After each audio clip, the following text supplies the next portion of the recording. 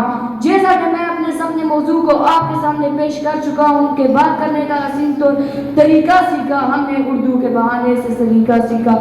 جناب صدر ذوقار, اردو زبان ہماری پہچان, ہماری قومی زبان. اردو زبان کی اہمیت کا اندازہ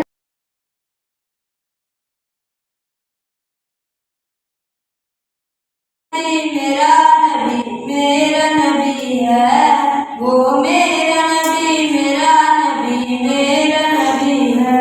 ہاں میرا نبی ہے, وہ میرا نبی ہے.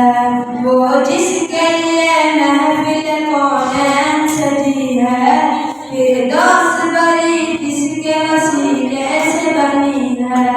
وہ ہاشمی,